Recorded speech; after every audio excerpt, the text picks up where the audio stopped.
안녕하세요. 토방이시우입니다. 오늘은 다가오는 11일에 치러질 예정인 K리그 22라운드 대구FC와 강원의 경기로 준비해보았습니다. 앞서 지난번 영상에서 준비했던 대전과 수원 삼성의 맞대결 이야기를 빼놓을 수가 없었는데요. 예상대로 초반부터 대전이 전반에만 두 골을 몰아넣으며 승리 쪽 접근이 적중하나 싶었지만 31분에 고승범에게 추격골을, 후반 58분 뮬리치에게 동점골을 허용하면서 마지막까지 팽팽한 흐름을 보였지만 양팀 모두 지친 기색이 역력했고 결국 2대2 무승부로 경기가 종료되고 말았습니다. 예상했던 저득점 상황 속 대전이 승리는 아쉽게도 빗나가고 말았는데요. 분석방분들과 구독자분들께 죄송하다는 말씀을 전하면서 오늘의 경기는 보다 더 신중하게 분석해서 좋은 결과까지 도달해보도록 하겠습니다. 먼저 양팀의 주말에 치러진 리그에서의 경기 내용부터 살펴보면서 분석 시작해보도록 하겠습니다.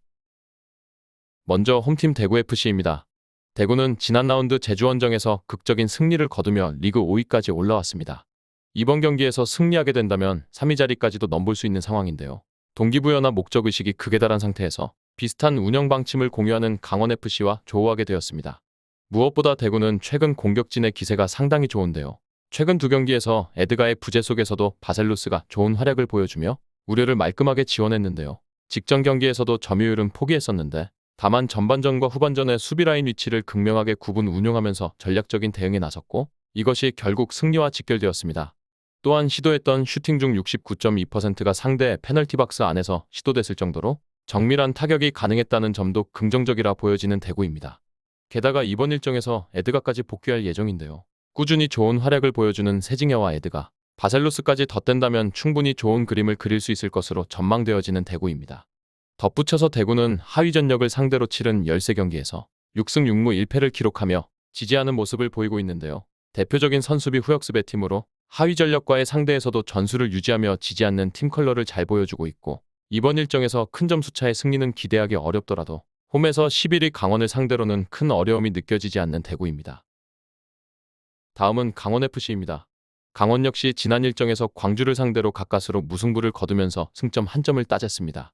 후반 92분의 실점 이후 98분에 천금 같은 동점골을 기록했는데요. 윤정환 감독 취임 이후 점점 전술적인 색깔을 드러내는 가운데 반대급부로 약점까지도 노출되고 있는 강원입니다. 여기에 설상가상으로 양현준의 이적설이 난무하고 있는 가운데 구단의 수뇌부와의 마찰까지 발생하면서 이래저래 어수선한 상황이라고 느껴지는 강원인데요. 현재 무엇보다도 후반전 수비 대응이 또렷한 문제점으로 자리하고 있는데요. 윤정환 감독의 전술 특성을 보면 활동량과 적극성을 앞세워 무게중심을 높게 잡는 편인데요. 이는 배후 공간에서의 문제가 될 수 있는데 대부분 후반 중반을 기점으로는 밸런스가 깨지는 모습을 보이고 있는데요. 최근 6경기에서 후반 실점이 전반 실점보다 압도적으로 많기도 했던 강원입니다.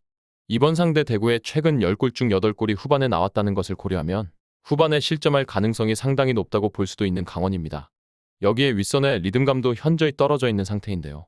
이정협이 최전방에서 많은 활동량으로 상대 수비진을 압박하기는 하지만 그렇다 할 위협적인 장면을 만들어내지 못하고 있고 김대원의 발은 묶인 상태고 갓 합류한 야구는 아직은 시간이 좀 더 필요해 보였습니다.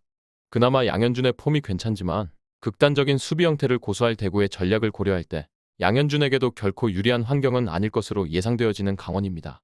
다음은 양팀의 예정된 라인업과 부상자 현황을 살펴보도록 하겠습니다. 먼저 홈팀 대구FC의 예정된 라인업과 부상자 현황입니다.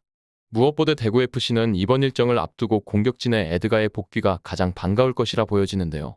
최근 좋은 폼을 보여주고 있는 세징야와 바셀루스와 더불어서 좋은 시너지 효과를 기대해도 좋을 것이라 느껴졌으며 그 밖에 특별한 결장은 확인되지 않았으며 이번 일정에서 100% 전력이 가동이 가능할 전망의 대구입니다. 다음은 원정팀 강원FC입니다. 강원도 역시나 이번 일정에서 추가적인 이탈은 없는 상황이며 100%의 전력이 가동이 가능한 상황임을 확인했는데요. 끝으로 해외 유명 베팅업체에서 부여한 배당을 체크하고 결론을 말씀드리면서 마무리해보도록 하겠습니다.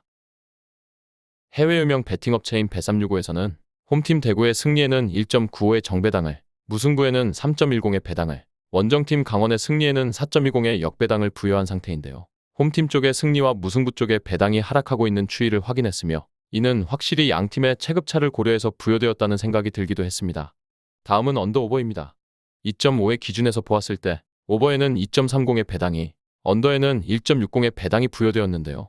현재까지 모든 업체의 배당은 언더 쪽의 흐름으로 기울고 있고 앞서 말씀드린 양팀의 최근 모습과 분석의 근거가 될 수도 있겠다고 보여지면서 오늘의 결론을 말씀드리도록 하겠습니다. 이번 일정은 저득점 상황 속 대구의 승리가 예상되어지는데요. 최근 대구의 공격진이 합이 맞춰지고 있다는 점과 대구가 하위전과의 경기에서 쉽게 지지 않는 점을 고려한 선택지가 될 것입니다. 무엇보다 대구의 견고한 수비자 임세는 꽤 든든한 상수로 작용할 가능성이 있고, 맞닥뜨릴 강원의 경우 저조한 득점력과 원정에서의 운영의 미숙함, 그리고 후반전의 뒷심의 부족함 등이 문제라고 지목되어졌고, 반전의 여지가 그렇게 크지 않을 것으로 예상되어지면서 저득점 쪽의 접근도 꽤 좋은 선택지가 될 것으로 느껴졌고, 고배당을 노려보시는 분들께는 핸디캡 무승부 쪽 접근도 권장드려보면서 오늘의 경기 분석 맞춰보도록 하겠습니다.